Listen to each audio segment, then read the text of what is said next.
Once you have your garden set up, it doesn't really matter what time of the year it is. You have kind of like a bank account of fertility set up right there, and it's an opportunity to multiply your resources. End your efforts using no-dig gardening. When you work with nature, nature does 90% of the work in the garden. Ask me how I know, and I am forever grateful. How are you doing? I'm Martin from Gardens for Life in Birdland, Homestead. It's still cold out, as you can see, and in this video I'm going to be answering one of the most common questions that I get. What is the best time of year to start a no-dig garden? What's that? What about you? Would you not fetch the ball? No? You know she's got it. Here. Come here. Come here. What's that? What's that? What's that? What's that? Fetch.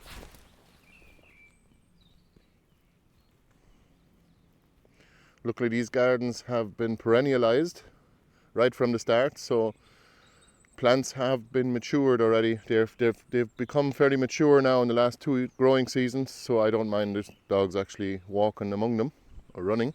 The only trouble is the paths need to be topped up with wood chips. As you can see, they do turn into a little bit of muck after a while, especially after excessive use. But no matter, we've got a wood chip pile over there. We'll get that done. I like to say any time of year is good. There's always that pressure of getting the current or the next growing season into your garden, or making the most of it, or even making use of it in the first place.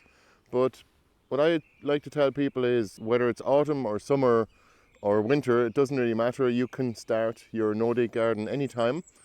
But if you get your materials sorted 3 months ahead of time, that would be always good, because your compost will need at least 3 months of rest. The more the better really, but 3 months is kind of the minimum. If you leave it in a pile, it'll actually mature and you can use it then to plant your things into it.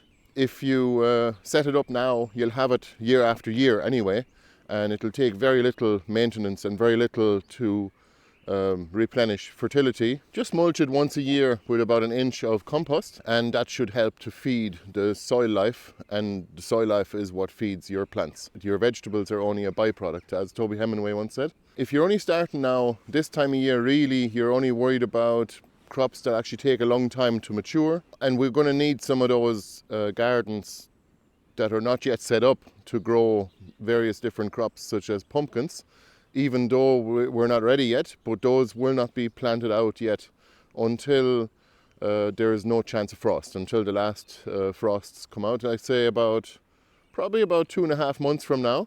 Well, the good news is we do have some compost from last year and from the year before that, so we have well matured compost that we can plant things into. If you've only found out about no-dig gardening now and you want to turn your existing garden beds into no-dig beds, the best thing you can do is get those just topped off with some compost. Basically just mulch them with plenty of compost and stop digging them. That's really all there is to it. Of course, the best time to do that is when you have nothing planted in it. But if you have any garden beds that have perennials in them, just put a compost all around them. But if you are growing annuals, like vegetables for example, simply do it when the plants are either small or when they're not there. Then you can just dump a whole wheelbarrow straight on top and rake it out. It just makes life a lot easier, and your crops won't get in the way.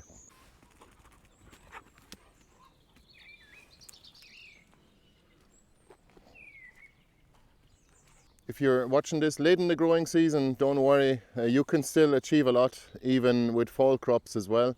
So for example, things like brassicas will grow through the winter, especially the kind of ones that are cold hardy, like perennial kales and red Russian kale for example. And you can see the garden behind me here. That was only started about in July. Well, we started it a lot earlier than that, but we set it up with compost and planted it up in early July.